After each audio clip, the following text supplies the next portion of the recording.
Unless you guys want to hear cars going by. Yeah, thanks so much for participating, everybody. Let's get started. Oh, you know what? I think I might provide this image as well. Just if anyone wants, so this will be one we use a little bit later in the workshop in regards to the manual workshop selection. I'm just gonna fire that link in here. So this image that we're going to be working with later is, I just found it on Unsplash, which is a really good free for commercial use like photography website. And this one in particular is a photo taken by a man by the name of Alan, and I hope I will get his last name correct, but Alan Kajtovic. So he's the person who took this photo, so we're going to be using that. Kajtovic, sorry, there we go. So thank you to him for basically putting his art on the internet, so we can use it as a sort of a way to talk about different photography tips. So yeah, so that's there. You should have that link if you need it. We'll talk about it later. You don't need to download it right away. We'll sort of get to that at the second half of this workshop. But so at the start of this workshop, I always like to ask, because I think we're getting to the point now where I'm starting to ask this and I'm seeing more and more yeses. But I think I just want to continue to ask this question because in ACDSee, I do focus on it a lot. How many people are familiar with layers in edit mode and masking as concepts? Simply a yes or no from you. Lots of yeses, great. Couple no's, someone who isn't familiar at all. Thank you, Mark. Thank you, Ed. This is really cool to me. So a lot of you are, just to be clear then, I guess another yes or no question for everybody is, how many people are now workshop regulars? Because I cover it quite a bit, so I'm assuming most of these people are also, or most of you rather, are just starting to, or maybe exposed to it through repetition, or you use it in your day to day. Okay, cool. Nice. Yeah, so this just there, Bill, we cover so Bill's question is there any webinars on layers and masking? And there's lots. In fact, I would point you to our YouTube page. So our YouTube page is where we upload our workshops after the fact. And many of our videos, especially that focus on edit mode, we'll talk about layers. Okay, so lots of yeses, but a significant number of nos and sort of maybes, or some experience in it, and that's great. So we'll talk about that. So what we do in these videos is we sort of focus on a feature in ACDSee, or so what we do in these workshops rather, is we focus on a feature and we sort of showcase that feature. But because every tool in ACDSee, there's a million ways to do the same thing, I often like to showcase another way to do the same thing. And the reason why I do this is because I like to show a method that's kind of like a catch-all method and that works really well. And I like to show a method that provides a bit of granularity. And what I mean by granularity is a bit more ability to control multiple elements at the same time. ACDSee is a really powerful tool, and we're trying to automate some functions, and one of which is the sky replacement tool. So we'll talk about the automated method, and then we'll talk about doing a manual method as well. And actually, both of them will sort of utilize an AI tool. But we'll discuss that.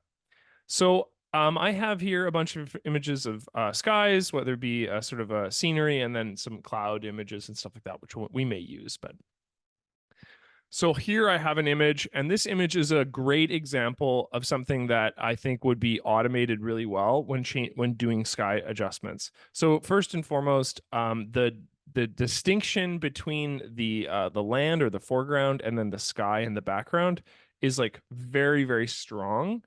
And what I mean by that is there's just so much contrast between the two.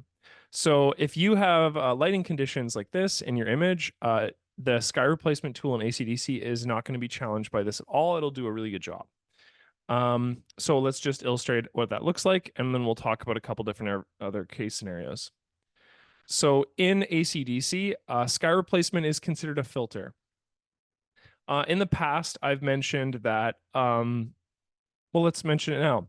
In the past, I've mentioned that in edit mode, at least, as a suite, we have these two spheres where one sphere of edit mode is destructive. Destructive changes being changes that you make to your image that you don't have control over, like those adjustments. You can't go back and readjust elements. And then you have non-destructive elements, which provide you sort of control over those effects. And importantly, non-destructive elements can be revisited. So on the right-hand side here, we'll just use snipping tool here just to showcase this. Hopefully everybody can see the highlighted portion of my screen right now, just by using snipping tool here. But this side of the software is non-destructive. So when we're using these tools, be it layers, adjustment layers, and masking, in this case through the AI actions, all of these are things that we can edit in the future. We can change these values both in real time and also in the future tense. So if we were to save this image as a editable file, a non-destructive file type, which looks like this, I'm going to save as my image, and the first file type option that comes up is the ACDSee file format, which is a proprietary editable non-destructive file type. If we save our image, all these changes that we've made to our images that are that contain these adjustment layers, and these masking functions will be saved in the image, and they will be editable in the future. Whereas sky replacement is a component of the filter menu. And all of these filter tools, some of them are really, really, really precise and really good. But just a thing to keep in mind in regards to them is that they are destructive adjustments. So when we're making destructive adjustments, we want to keep in mind that this is going to alter, I guess, this image, this base image. And unless we have an active session, we're not going to have the ability to go back. So we don't have the ability to undo or redo. So one of the things that I like to tell people to do to get into the habit of doing when interacting with filters is just to make a duplicate image. And that duplicate image provides a functional copy by that which we are making the changes. So we are changing the copy, not the original. By keeping the original in our layer order, we essentially preserve that copy, and then we can revisit it and copy it again if we need to. It keeps it there for us as a reference photo. This is pretty standard procedure when it comes to editing images, is working off of copies within the layer order.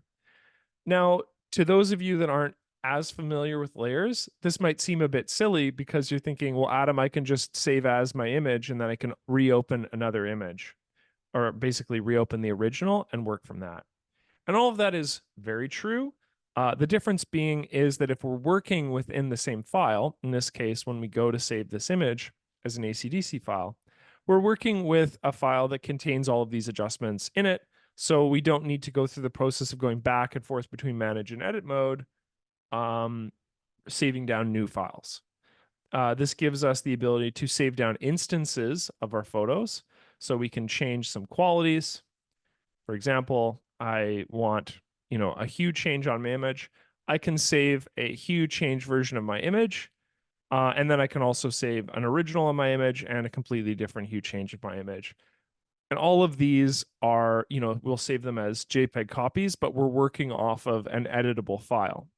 And that way, when I want to change this image, or I have a new adjustment that I want to make, or a new tool to try, I can come back to this ACDSee file, this editable file, and then make those changes in the future. So that's a long way of saying make a duplicate copy, but make a duplicate copy when working in ACDSee and then work off of that duplicate copy when using filter menu. In this case, we're going to use the filter menu. So we're going to click on the sky replacement tool, which is the second from the top in the filter menu there. And what what the sky replacement does is it quite literally replaces the sky, right? So what it's going to do is there's an algorithm that it searches for certain elements in an image. Basically, it's going to search for certain patterns, and then it's going to determine what the sky is in your image. How did you get into layers? How did I get into layers in general, like as a, or do you mean how did I find the layers, Roy? What can you specify what you mean? Or how did I get into layers? Like how did I get into using them? I'm a graphic designer by trade, so we use layers as a layers is a function of ACDSee Photo Studio Ultimate, which is the tool we use for our workshops. If you're using Pro, for example, it won't feature that as a function because it's not in Pro or Home for that matter. But if you're using Ultimate, that's what's it appears there.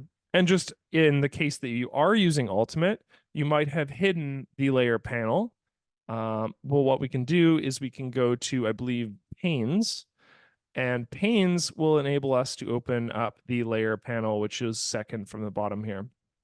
Also the AI actions, which you see up at the top. And then there's the histogram and the color menu as well that are open, as you can see. So we have AI actions, histogram, color, and layers. And then we that contains all of those elements there. So if I turn that off, it brings up the info palette, but it removes the layers. And then if I put it on, there it is. So yeah. So that answers your question, Roy. The next thing is, so we'll answer your question, Richard. Just a note that if you have any questions, fire them in the Q&A panel, not the chat. That'd be great. If you go to the sky replacement tool, it's the second on our filter menu here. So we have this huge filter menu, and it's comprised of a bunch of different features. As you can see on the left, we have color, detail, exposure and lighting, geometry. Add just means adding shapes or a feature. And then we have the ability to enhance. And then we also have the AI function. And the AI function contains face edit, which is a tool I've talked about in other workshops. And then the sky replacement function, which is underneath there. Roy, just shoot me a message on the community portal too, and I might be able to help you out with that. So I'm going to click on the sky replacement tool, and what all of the filters do is they open up a secondary menu, and then it wants you to commit these changes prior to moving forward. And so we'll just talk a little bit about what this offers, because this is our sort of automated method, not our manual method of changing skies in our image. So first and foremost, it will find the sky for you in your image, and it may or may not do an excellent job depending on the circumstances of what's going on in your image. What it will present to you will be based on ACDSee's default structure. So we have a bunch of images that ACDSee has, as you can see here. These are sort of default images that allow you to choose from. So these are ones that you can pick. Just as an understanding of this, there's a bunch of different categories. Pardon me. There's sort of like your standard blue sky kind of clear day. Then you have sunset images, which change the sort of to all these different default sunsets. And then you can also go to other options like stormy skies kind of thing, dramatic skies, and night skies as well, that all change the relationship of this image. And again, these are just default pictures here. The thing that we can do is we can actually add custom images. And what custom images are is it's just whatever photo you've taken. So what you can do is you can add an image that you have in your sort of in your on your hard drive, and use that as a custom sky. Basically, it'll be added up here, and we have the ability to reference it. Let's find one. For example, I think I have a pictures photo here with a bunch of different images. I see your question, Toyn. Like just having lost default images, that can sometimes be an issue when you go to install ACDSee Ultimate after having, like, if you had removed the most recent version and then reinstalled it or something. Again, just reach out to me on the community portal and I'll put you in touch with somebody who can help you with that, because that is a fixable problem for sure. You can get those back. So I can go in, and what I can do is I can select a sort of an image here to fill in the contents of my custom category. So if I wonder if I can select multiples at the same time. Let's see. Oh, I can. Awesome. So I've just added 3 really quickly, but I can go in and I can just add this image, for example, which was a custom one that I had in my hard drive. And then now that appears to me in my image here. So go in and add customs based on either images you've taken or files you've downloaded, that sort of thing. And then we are given the ability to essentially change the vertical, horizontal, and scale relationship of the image that we've added. So, for example, I can kind of shift this image up. I can, if I want to, move it around horizontally, and then I can increase and decrease the scale of this. So, just to be clear, these are all kind of things that you would be doing if you were doing them manually, but it sort of gives you these tools all in one place, which when we go to talk about doing these manually, we'll focus on these elements as well. So, refinement. So this is really relevant. Can everybody see? Just a yes or no. Can people see a haloing effect that appears around the edge of my mountains here? Okay, that's cool. I'm glad. I thought it was kind of subtle on this image, but it's clear that people can see it, which is good. Yeah. So this is definitely not the worst I've seen. I've definitely seen very much more egregious versions of this. Sharon, I would just take them as I would take the images however you take them. And then what I would do is I would put them on a little hard drive on your computer and just save down a JPEG image of them. And that's just going to ensure that there's no huge file sizes that you're working with when you're using the sky replacement tool. I'm sure a PNG would probably work fine as well, but yeah. But definitely put them in a little place that's separate from your original raw images or something. Yeah, so I actually haven't shown you yet. Marva was just answering a question. But how we do that is we use something called Shift Edge, which is in the mask refinement tool. So Marv asked how to get rid of that halo. And the way that you do that is you can actually add a positive halo or you can add a negative halo. And by doing that, as you can see, when I do the maximum version of it, what happens is it removes the haloing because it's combining the pixels together. However, as you can see, we only need to shift the edge positively a little bit into the space to get rid of that halo. And as you can see, oops, there we go. As you can see, that visually, that halo visually disappears when I put it to a positive 10 shift edge.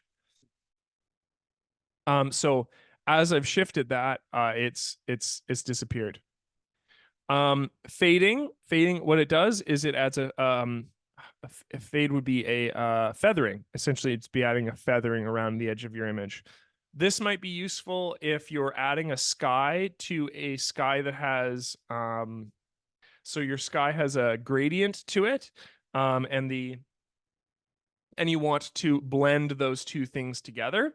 So there's a sort of variation in hue, and maybe there's not necessarily a sky in your image, but there's a part of your image that's very, very far in the distance. And what you're seeing is a sort of like almost a mist over top of a forest or something like that.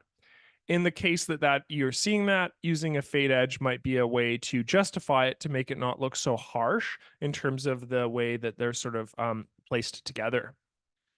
So there's other options. There's opacity. which truly does just add or remove opacity. This is kind of a cool function in the sense that you might have sky elements that you want to blend together, in that you don't necessarily dislike your original sky, but you want to get more texture in your sky from like clouds or something like that. And by adding a minimal opacity, that's a way to do that, right? Um, so there's other elements too. There's like brightness of the original object. So the element that you've added, I can increase the brightness or decrease it. I'm just using a stock photography 1706, 17605. In base images here is going to be a JPEG just because it's a stock image in regards to this. However, I believe this function works on raw images as well. Keep in mind that when you open up an image in edit mode, that's a raw image, it's going to be treated as a JPEG for the purpose of making adjustments. And what I mean by that is basically you take that raw image, it's going to make a conversion process, and then you're editing a very high resolution JPEG image or a TIFF file. I can't remember which one it is, but the point is it's now a lossy file type in comparison to the original raw image. Whereas something like develop mode is more intended to preserve sort of the qualities of that original raw image. So regardless of whether or not I was opening up a JPEG in edit mode, it would be treated as a JPEG. Hopefully that makes sense. Chuck asked, do custom cloud images have to be only of the sky? And no, they don't. You can add whatever you want. If you wanted to add like a foreground, if you wanted to take a cityscape and put it into your the sky, you can do that. So okay, so we've looked at the brightness. The other thing too, right, is we talked about justification in regards to manual images. Well, we have some temperature controls. For example, I can increase the temperature on my sky here, and that gives in this case, if I've slightly warmed the sky, maybe I've adjusted the tint slightly as well. That really justifies the sky in this image. There's just such warm tones on the side of this hill here that it would make sense that our sky would have that corresponding light quality to it, so that we're seeing something that feels homogeneous and it's like a part of one image rather than jarring. If that makes sense. And this is again completely up to the eye of the beholder, but I would just increase the tint and temperature maybe slightly on this. Then the ability to adjust the actual foreground in your image. So being able to add more lighting. Let's see here what would be a good way to showcase this. Let's see if I can do that and maybe go screen mode there we go. Just to showcase what this does.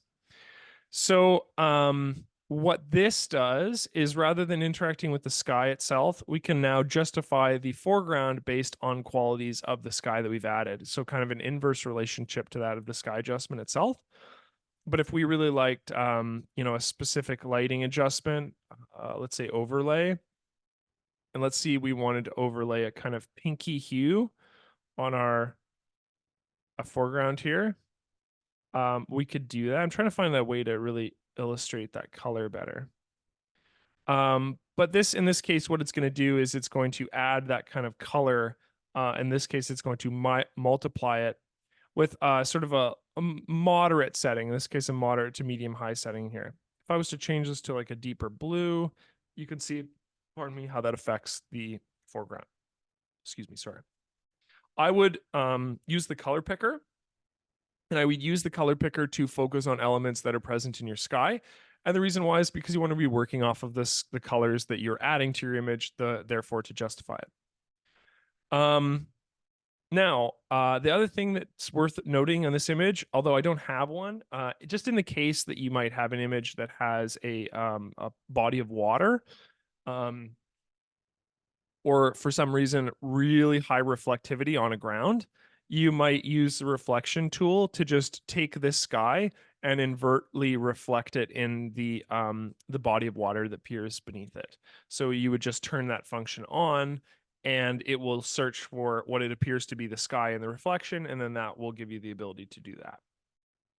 Lastly, This mode, even though it's a filter, it does give you the ability to output this as a layered file. So if I was to click on this, what it's going to do and just apply those changes, it's just going to treat it as though it was a little sky image on its own right there with the corresponding mask that appears to the right of the image here.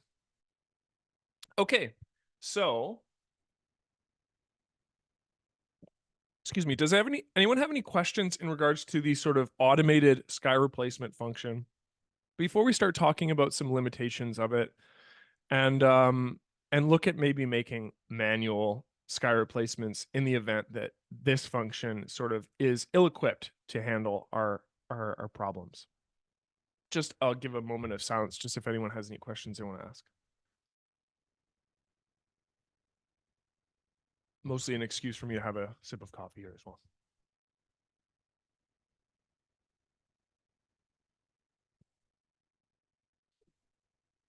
Yeah, that's a great question, Ray. So Ray's question is, can you use a brush after the AI selection? So I wasn't going to focus on brushes within this, but brushes are the original way to make manual selections prior to adding these AI functions. Brushes being basically there's two brushes in ACDSee. There's one that interacts with masks, and then there's a way to add selections. So to answer Ray's question, basically we would use here a masking brush, and that masking brush would give us the ability to add more or basically remove more content from the mask we've created. So the mask is represented, as I said, by this sky image here at the very top. And we know it's a mask because when we hide our other images in our layer order, our sky, the one that we've replaced here, has a portion of the sky here that appears as black in our mask. And I'll just reference you to this mask right here. I'll pull one out later, Chuck, just to see if I can get a good example of one. But thank you. I will. I'll leave your comment live until the end here, and then I'll get back. I'll make sure to answer it. So what we're doing when we're masking is we are taking a portion of one image, right? And we're saying that we want to turn that section of our image. And when I say portion of our image, I truly mean like a portion of that image. I'm taking a section of my image. Visually, I'm cutting this image in half. In this case, with the sky replacement, I'm taking this bottom section here, and I'm treating this as though it is invisible. And what happens when I do that is when I have an invisible portion here, that allows the layer that appears beneath it in the layer order. So in this case, this image right here, as you can see, that allows this image to be visualized. We can see its pixels. And the reason for that is because this black portion is turned off. These pixels have no pixel values, right? They are quote unquote invisible. So what I'm seeing when I'm seeing this checkerboard pattern here, this is ACDSee's way to visualize that there's no pixel information here. There's not a checkerboard here. It's ACDSee's way of saying, hey, there's no pixel content here. So I'm going to treat this space as though it's invisible. And so as soon as I add pixels to that space, being the image that appears directly beneath it, as soon as I turn that on using this little eye tool, as you can see here, now I have a complete image. I have a complete image because, well, look, I have this image, right? I have my original sky.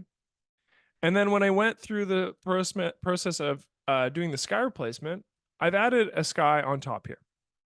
And that sky is the one that I've told a portion of it I want it to be invisible, and a portion of it I want to be visible. I swear I'm coming back around to your question, Ray. So in this white portion is turned on. It's visually shown to us. And this black portion is invisible or visually turned off for us. This mask is non-destructive. It's something we can edit. It's totally changeable. So, for example, Ray asked, can you use the brush after the AI selection? So I've done a sky replacement tool. It's basically created an AI selection of our foreground here. And because, and only because, I really must stress this, I went in and I clicked that button at the very bottom here, where it allows me, just one moment, where it allows me to output as layers. Because I've clicked on that, it now creates a maskable file. Let's do the whole same thing. I'll just slide this to the bottom for a second. Let's say I do the exact same process, except I'm going to use my copy here. And let's not, we're not going to do that this time. We're just going to apply the filter. And you're going to see what it does is it flattens the image. So here's my sky replacement. I'm not going to click output as layers. My image is flattened. Can everybody see how my image is flattened right here? Huge difference. Huge difference. So now when I'm interacting with this image, this has been flattened for me. So there is no, there's no masking process. There's no adjustable aspect to these masks. So because this is flattened, as you can see, there's no portion up at the top here, right? That is editable. So the difference between these two now is just that adjustment of the sky here. I'm just going to duplicate this again, and we'll talk about what we did earlier. I'm just going to leave these two hidden, as you can see here. I'm just ignore these. They're not important. Not important. These are just for us to play around with. This is our original copy. And this is, we'll rename it. It's our adjustment. So Ray asks, so clicking on output as layer is probably a good thing to do. It allows non-destructive changes. Yeah, if you're familiar with masking and you're familiar with the adjustments that we're going to be showcasing, this allows a certain degree of adjusting, right? It allows us to be able to go in and make certain changes to it. These are good. This is a good thing. So in this case right here, what I can do is I can take this mask and I can adjust my foreground. I can adjust the mask. And all I'm doing here is I'm drawing on with my brush. I'm adding more visual space. I'm adding more area of my image that is treated as turned on. Whereas vice versa, if I was to go in and I was to paint my mask black, more space on my image would be treated as though it is turned off. And you can see that that's represented in my mask here. Now, normally, when you paint black or white on an image, it does just that, right? You're just brushing black or white on the image. And I must stress that the difference here is because we have a mask selected. A mask is always treated as a binary object. It's either on or it's off, right? It's either displayed or it's not displayed. Whereas if we're brushing on our actual layer, the layer itself, right? Not the mask. This is the mask. This is the layer. If I'm brushing on the layer, I'm just going to be brushing on black or white, right? Or whatever color I had chosen. Not a good intended output for working with a mask. For working with a mask, I'm trying to adjust the qualities of this. So that's how I would go through the process of adjusting whatever pre-existing. We'll just go back here. Sorry. So if there was a portion of this I wanted to add, right? I wanted to maybe make a cloud disappear, right? Maybe in my original image there was a cloud right here, and in my sky replacement it didn't capture that cloud, so I wanted to cover over it. This is how I do that. I would take that image. I would see that my mask, there was a black portion of my mask up in this top section here, and I would just cover it over with white because I want my new adjustment to come through. Okay, these are sort of we're kind of getting into the more manual side of these selections now. Let's just kind of recap what I was talking about for a moment here. And then we'll come back around and we'll talk a bit more about masking in a way that's going to be a bit more smooth. Um, so I have another image here just to come back, just to start, just to reiterate everything. Completely different image. Um, Differences between this one and the last one, same sort of style of sky. Has more clouds in it in this case. So when I go to replace the sky, we want to make sure that all these elements are also captured in our sky replacement. So I'm going to make a duplicate. There's my duplicate right here. I'm going to make a sky replacement. Click on the sky replacement tool. I'm just going to select a sky. Just going to select a bright blue sky. I'm not going to worry too much about justifying the colors here. I'm going to go to blue sky here. Let's add like a nice, yeah, let's do like this one. And maybe I'll change the relationship. I'll change how, high it is. Actually, I don't like that one. Let's do something different. Yeah, something like that, maybe. You know? Maybe, yeah, maybe that's what I want to do. That's the changes I want to do. Note that this one doesn't really need a refinement. And the reason why that is because refinement is most often you will see that haloing when there's a strong contrast change between your original image and your replacement image. In this case, both images are pretty blue. So there's not a lot of differentiation between the two. So I'd go through and I would click done after I'd done my adjustments. And that would apply that adjustment. So here's my original, here's the adjustment that I made. Pretty simple, pretty fast. Yeah, Leanna, I'm gonna get to that at the end. Chuck has asked that as well. I will touch base on that. The side panel goes away when you go into the sky replacement tool, right? Because it's a whole new tool. It opens up new functions. So you're going to lose these functionality until you're done in the tool. Sharon. So when I open up the tool, you can see that everything else goes away, right? And it isn't until I've committed these changes that I'm back in edit mode. I'm not in edit mode right now. I'm in the sky replacement function. So when I click done, right, what happens is I get that information back.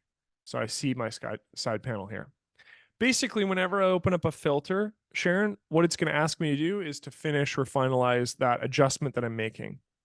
You're in like a little holding area until you've made your adjustments. As soon as you've clicked done, it brings us back into edit mode and we have full editing capability. It just wants you to make a decision with what you're doing in that tool. Does that make sense? Okay, let's go on to manual ones. Here. Awesome. So sky replacement tool. This image has there's a couple things going on in this image. Let's try the sky replacement tool and we'll talk about what this is the image that I provided earlier. I'll just copy and paste it again just in case anyone wants to follow along.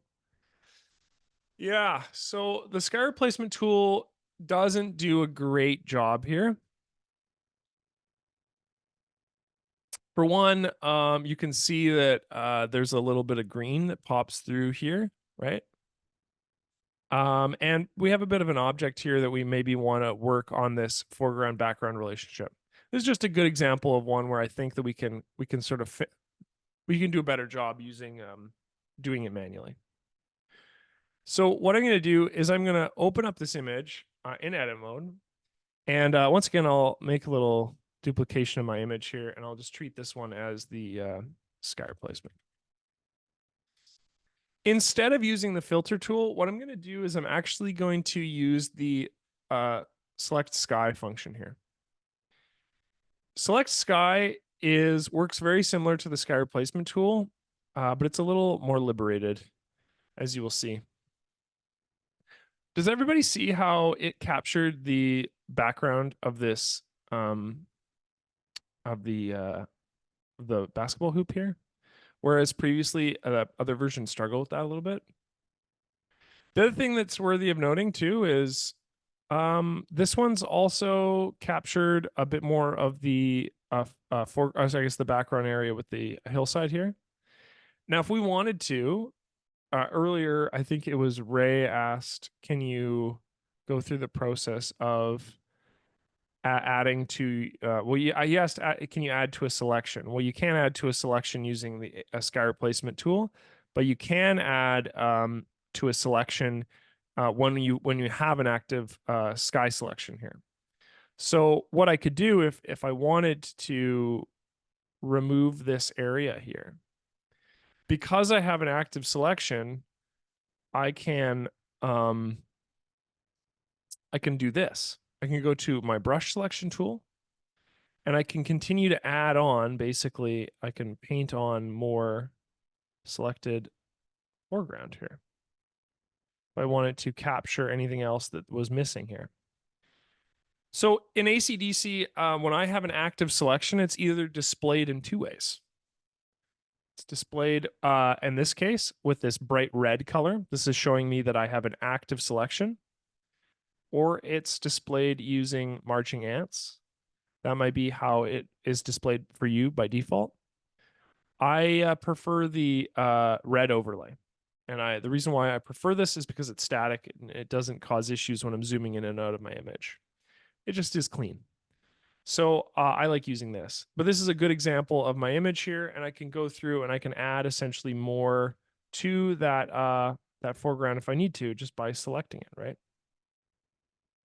The other nice thing about this too is if there's elements that I'm trying to capture, like for example, you see where this the basketball hoop meets this the sort of the almost the sea foam of the sky here. The other thing I can do is I can turn on this smart brushing function, this tool right here. And what this does is it allows me to capture different elements without going over them. So by turning smart brushing on to magic, what I can do is I don't paint over my hoop here. I could just go through and I can capture that here. I can add that obviously to my selection. Same goes for the right-hand side. I'm painting over here. And because I have my brush set to selection, I can just go through and I can tidy up this space and add that sort of hillside section to my selection. So now that I have an active selection of my background, right, that contains the automated function that I did with select sky, what I can do is I can mask this. And then what I'm going to do is I'm going to place a new background, right, a new sky behind my image. I'll show you what this looks like. So everybody hopefully can see that I have an active selection of my sky in my image that I created by using the select sky function. And then I just added a little bit extra by using the brush selection. What I'm going to do now is I'm going to click on the mask function. So what masking does is it creates a sort of a binary between what I've selected and what I haven't selected. So when I hide my original image here, because if I had that active, I would see the background here. But if I'm just working with my sky replacement, you can see that my sky is visible and my background, or my foreground rather, is invisible. And that's kind of, and I'm sure you're thinking, hey, Adam, this is exactly the opposite of what you want. Well, the cool thing about masks is I can invert them. So I can take them and I can invert the relationship that they have. So what I did is I clicked on my mask portion. And again, note that I didn't click on my image, but I'm clicking on the mask, the thing that contains that contains the information that makes part of my image invisible, right? Pardon me. I clicked on that, and by clicking on the mask itself, I can go through the process of inverting them. I can turn it black and white back and forth. And as you can see, When I do that, the portion that is turned on that is visible in white is inverted. And then the same is the case for the black portion. When I click invert, the portion of my image that is turned off or is displayed as black is inverted. Can everybody see that? This is like a very funky and fun tool and gives you so much control over like what you see and what you don't see in your images. So you see that inverted back and forth, black and white. White is on, black is off. Now, what I can do is you can see that I have a foreground here, right? Basketball hoop, background, right? What I can do is I can add something behind my image here. I can add a whole new background. Like I can add another, I can add a sky, right? So what I'm going to do is if I had a bunch of skies in my film strip here, what I could do is I could drag and drop them onto my layer panel. So I could take this and I could drag it and drop it on my layer panel, and it'll appear to me in the layer panel here. I'm just going to discard this because if you don't have any skies within your film strip, the way that you're going to want to do this is by clicking on add a file as a layer. This is all I want to do. I want to add a sky to my image, and I want to add it as a layer that exists beneath my my starting layer here, beneath my sky replacement layer. So what I'm going to do is I'm going to click on that little icon right there. I'm going to click on it, and let's just add a sky. I'm just going to add this one. Hopefully we can figure out the way that make this work. Same thing, but I can navigate to different folders. So if I wanted to get a sky from a different folder, I could find one, right? I could go into a different folder and I could find one. What I'm going to do here is when you add a file as a layer, or the same thing when you drag and drop a file from your film strip onto your layer panel, you're prompted with something called a bounding box. What a bounding box is it's these little nodes, these yellow nodes here, and these nodes tell you where this image is going to be placed. So it controls the size, right? Size of my image. I can increase them, right? To increase the size of my image. I can rotate my image by using this section in the center here. And just a quick note, when rotating, you can hold shift to get right angles. And just a quick note about changing size. If I lock my aspect ratio, it will hold the aspect ratio relative to the image when you increase or decrease it. Rather than if I was to have this unlocked, it would squish or skew my image. And then what I can do is I can change the relationship of my image based on these icons here. So I can place them at the top, center, bottom left, bottom right, etc. And when I'm like the spot that I'm working with, I'm sort of happy with this, what I can do is I can verify this. So what I'm going to do is before I hit commit, I'm going to slide this image underneath. Did everyone see how I can do that? I can just take this image, click on it, and drag it. By clicking and dragging it, it moves it beneath my first layer. And as I do that, it's added, right? It's added to my layer panel, and it's placed beneath. When I place an image beneath another one, its priority changes. Its visual priority changes. So in all layered editors, ACDSee included, topmost image is represented first, right? Barring any masking or opacity changes. When I put this layer beneath it, it's saying, okay, Adam, this image is now secondary to the first image. It'll be the second thing I show to you. Now, what things are omitted from the first image? Well, what's omitted from the first image is I've turned off this sky, right? So what's the sky replacement layer is saying is it's display everything that is white, right? In this mask here, which happens to be foreground plus basketball hoop, and hide all of the parts of my image that are black. When you're hiding something, you're going to be displaying the next image that appears beneath it. So the next image that appears beneath it is our sky edition, the layer we just added. Does that make sense to everybody? Is there any questions in regards to this, in regards to how layer order works in correspondence with masking? Masking is not necessarily something you learn right away in ACDSee because you're focused more on editing your images, right?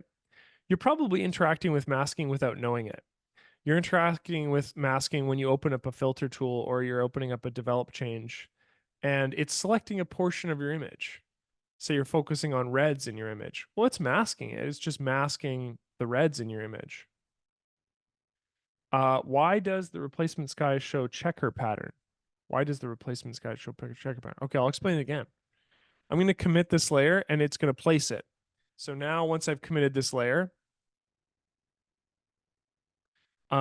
that's visually seen there. Okay, so Ray asked, just to reiterate the question about the checkerboard pattern. Ray, and anyone who needs help with this too, hopefully you can see that all three of my layers in my image here have been turned off. When I turn them off, when I hide them, there's this little eye icon, and basically when I click it, it hides the image. When all of my images are hidden, what appears to me is this checkerboard pattern. Checkerboard pattern means that this part of my image here, basically my whole image now, contains no pixel information. Yeah, it'll be on YouTube, Les. So just find it there on our YouTube page. It should be. I'll try to upload it today. No problem. You can see that when I hover my my color picker over this section of my image, it actually looks like it's treating it as black, but it's not black. It's transparent. Transparency is ACDC's way of showing me that there's no information contained in this space.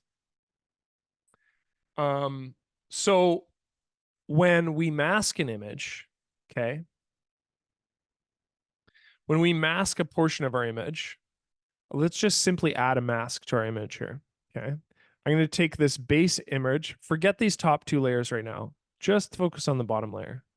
When we add a mask, okay, masks are treated as binary. They're treated as they're on or off. So when I turn this mask off, so I set it as black, you'll see that that checkerboard comes back. So all of these pixels are turned off in my image.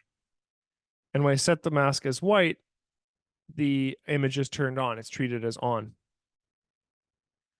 So when I make a sky selection, when I select a portion of my image, right? I'm basically setting up myself to make a mask. I'm making a selection that I'm there going to turn into a mask, right? Same thing when I go to, let's do this. I'm going to take a brush and let's brush on off. Basically, let's brush on black. Let's turn this part of my image off. So I've taken a brush and I've brushed on black, which in regards to a mask is treated as off. So what I did earlier, when I made a sky replacement, is I selected a portion of my image and I told ACDSee like, hey, I'm going to treat this image, this part of my image as it's turned off. And then what I'm going to do is I'm going to put something entirely new beneath it. And so because ACDSee treats those pixels that are turned off as invisible, it then allows me to show the next thing down in my layer order. Ray asked to follow up. The checkerboard pattern has now changed on the replacement sky. Previously, the checkerboard pattern went up the side, including where the sky was. Yeah. So masks are editable, Ray. So what I can do with a mask is, provided it's clicked on right here, I can increase the feathering. So what that does is it where the fringe is here, right? It sort of reduces that or makes it harder, as you can see. The other thing I can do is I can, well, first and foremost, I can disable it altogether, right? I can turn this mask off temporarily. But the other thing I can do, and what you're referring to, is I can invert a mask because they're a binary relationship. They can be changed to the inverse relationship. So when I click on invert, it changes that relationship. Basically, the value that it was previously, aka black, has been made white, and the value that's been up here, previously white, will be made black. So that is what you saw earlier with the sky replacement. I made a selection of the sky, and I'm like, hey, this selection is good. This is accurate. This is what I want. But what I'm actually trying to mask is the inverse of the sky. So I'm masking the remainder of the portion of my image here in order to place an image beneath it. Okay, 17605 asked, I have a very nice close-up photo of a leopard that I took at a standard definition, or sorry, at SD, I don't know where that is, at the SD Zoo. It was walking through an elevated fence enclosure. I was able to pretty much shoot through the fence in the foreground, but the rear fencing shows up. Can I use the sky replacement tool to remove the rear fencing and replace it with something else? No, because the sky replacement tool, unless it appears in the sky, does the fencing appear in the sky? I wouldn't use the sky replacement tool because again, the sky replacement tool is an AI function. Okay. And as an AI function, what it's doing is it's looking for something that looks like when we go to define the sort of the way that this tool works, we're teaching it to look for a sky. But if there isn't a sky in your image and you're trying to replace that, just mask your image. Just use the masking tool that I've been showcasing to you right here. You don't use the automated sky function. Just create a mask on your image and mask it out, or find a way to sort of. But the sky replacement itself is when we use this select sky function, it is going to search for that. Maybe try using select background or select subject in your image to work with that, and then create a mask based on that. But the select sky is going to treat it as a it's going to search for a sky in your image, and if there isn't one, it's not going to find one. Roy asked, do a subject select. Yeah, so a subject select would be a good way to do what you're trying to do. I think I would go with his suggestion, and then mask whatever you have, and sort of sort out the background by using these sort of brush selection tools, or using the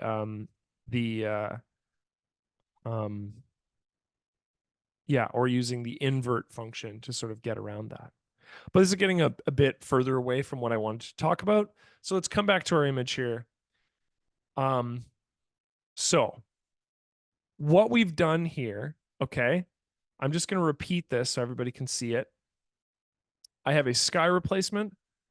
I'm going to select my sky here using the sky selection tool, not the sky replacement tool. And when I've got this selection, right, I'm going to make a mask of it. I'll just, we won't worry about the part that I added right now. This is just to sort of expedite a sort of a summary. But I'll just add a layer mask. And then what I'm going to do is I'm going to invert this mask because I want to hold on to the foreground and not the background. So there I am with my foreground, and the background now is black or turned off, which means it references the image that appears beneath it. Okay, what about the edge of my my board here? You're probably all noticing that there was a little halo that appears around here. So let's address that. If we want to address that, we just click the select sky function, and then it'll bring up an active selection as we had previously, which is that red portion. All I would do is I'd go to select and refine. And this does a very similar process to that of the one in the sky selection. And then I can pull that into our, I can pull that section inwards. So as you can see, when I increase the space here, about 8, I'm going to remove the edge of this. And so when I go to mask this, it will not have that edge anymore. Just invert that again. Although it does appear to remove a little bit of the net there. So maybe what I'll do is I'll do this a different way. I'll justify this by changing this color of the sky so that it corresponds with the edge of the clip here. So I will do that. I'll mask my image here. I will invert my image here. And then all I'm going to do is I'm going to add a vibrancy adjustment placed above my sky layer. And then we will change the color of the sky so that it corresponds with the foreground in my image. In this case, I'm just changing the hue ever so slightly so that it doesn't feel like it's out of place. I might also adjust some, let's just slightly adjust the levels. Just see what fits. I think just slightly darker. And then the last thing I would change would be like a photo effect or something like that. Just a very light photo effect on my image, something that gives it a bit of homogenization from the image here. So instead of using the sky replacement tool, because I have some sensitive elements here that weren't selected, I just used the select sky function. And in the example, I focused on certain elements of my image that I wanted to highlight. Basically, I wanted to brush in, which was just this mountain section here. And then once I have that, what I can do is I can go in and I can add these vibrancy adjustments that sort of justify the sky in with the background, right? And I'm just going to place these, instead of them being on top of my layer order, I'm just going to place these above my sky image. And the reason why is because they're going to correspond to only the images that appear beneath them. So therefore, these levels and vibrance adjustments are only being applied to the image, in this case, the sky, that appears beneath them. Okay, so somebody, or two of you asked earlier about the reflection function. Let's see if we can find an image that has a sufficient reflection. I wonder if this one actually, let's try this one. This might be too complicated to try to define well, but let's give it a go. Sky replacement.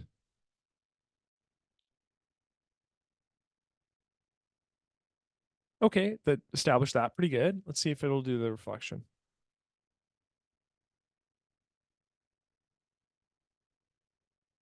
I don't think it was able to find it. Okay, so let's try a different image. I'd have to look to see if I have one. This one maybe? This might work. Yeah, this might work for sure. Okay, so let's try this again. I have a different image, different sky, different reflection. Sky replacement. Let's just add a different sky. Okay. And then let's look at the reflection. Let's see if this is possible. Very nice. Maybe not an overlay on this one. I would just go normal. There we go. But as you can see here, I have an image. I'd have to move that around, I'm realizing. Let's see here. Is there a way to shift that? There we go. Yeah, I'd have to move it around. But so here's an example of an image that has a sufficiently reflectable bottom portion here. So the sky replacement was able to capture both the sky itself as well as the reflection in the water beneath it. Now, obviously, if your image has a very complicated reflection in the water, use the manual function that I've been describing. Use the tools that I was showing you afterwards, right? These are ways to get around these problems that have more granularity and more room for control, even if you're not able to capture it using a tool like this. Does that answer your question, Leanne and Chuck Smith? Hopefully that answers your question. But to a certain extent, most of your images should be ones where the reflection is sufficiently something that the AI tool can capture and adjust. all I did here was click on the checkbox because obviously by default, this is turned off. And then I can change the blend mode. So the blend mode is going to essentially blend the new sky in with the old sky. If you just want it to appear flatly, the new sky, you can click normal. And then it gives the ability to increase or decrease, essentially lower the opacity on that layer. And then lastly, we have the ability to shift this up and down corresponding to sort of where it is in the sky here. So changing the vertical relationship with the sky that appears beneath it. Great question. Thanks, guys. So okay, does anyone else have any other questions? That covers everything I wanted to do on this hour. The sky replacement tool is new in ACDSee. It's very, very good. It does a really good job with, I would say, about 85 to 90% of images. In the off chance that your image has a complicated sky, or it has some things in the sky that aren't being captured by the tool, that's why I showed you today the functions that we talked about earlier by creating these manual skies. And as I said, Marissa, you can change those the darkness or lightness of the sky within the tool. But you can use something like the sky selection here in correspondence with masking and the brush tool to sort of erase the portion of your image that that sort of appear to you as the difficult areas of your image that you want to remove otherwise. Yeah, that's kind of it. If anyone has any questions, fire them in Q&A. I'll hang out for a bit. Hopefully you got a chance to try that using the image that I supplied. Thank you for all the questions. Thank you, Luis. Thank you, Frank. Thank you, Laurent. Thank you, Roy. Thank you, Greg. I apologize. I don't know how to pronounce your name just because I think it's in Cyrillic, but thank you. Thank you, Twine. Thank you, John Liu. Thank you, Mark. Thank you, Kim. I'm so glad you enjoyed it. Thank you, Hartmut. Thank you, Sonia. Thank you, Joe. Super tips with the output as layers. That's exactly what I wanted to know. Thank you, Adam. Great workshop. Awesome. I'm glad that helps. Thanks for the info. You're welcome. Thank you, Mark. Thank you, Scott. Thank you, Chuck. Thank you, Ray. Thank you, Marv. Awesome. Thank you, Ed. Thank you, Antonio. Thank you, Owen. Yeah. Awesome. I'm glad everybody found that useful. Like I said, I'll stick around for a bit. I might mute my mic, but if anyone has any questions, reach out either over the community portal or to me in person. And like I said, I'll try to get this on YouTube in the next couple days. I might be able to get to it today. So hopefully I can upload this whole thing today, but it's often a couple days afterwards. Thank you, Hartmut. Awesome. Okay, I'm gonna mute my mic. Thank you, everybody. I'll leave the workshop open for another 5 minutes, and if no one has any other important questions, I'll